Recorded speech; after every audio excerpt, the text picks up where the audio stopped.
1 Corinthians chapter 8. Now regarding your question about food that has been offered to idols. Yes, we know that we all have knowledge about this issue, but while knowledge makes us feel important, it is love that strengthens the church. Anyone who claims to know all the answers doesn't really know very much. But the person who loves God is the one whom God recognizes. So what about eating meat that has been offered to idols? Well, we all know that an idol is not really a god, and that there's only one God. There may be so-called gods, both in heaven and on earth, and some people actually worship many gods and many lords. But we know that there is only one God, the Father, who created everything, and we live for Him.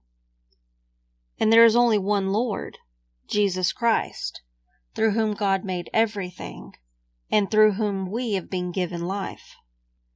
However, not all believers know this. Some are accustomed to thinking of idols as being real.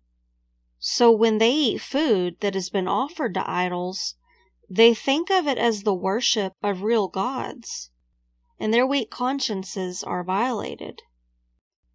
It's true that we can't win God's approval by what we eat. We don't lose anything if we don't eat it, and we don't gain anything if we do. But you must be careful so that your freedom doesn't cause others with a weaker conscience to stumble.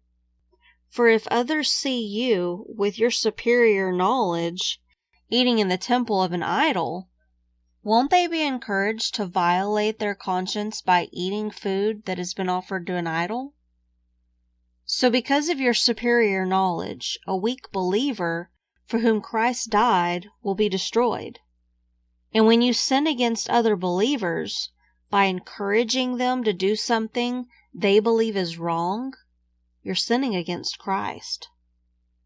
So if what I eat causes another believer to sin, I will never eat meat again as long as I live, for I don't want to cause another believer to stumble.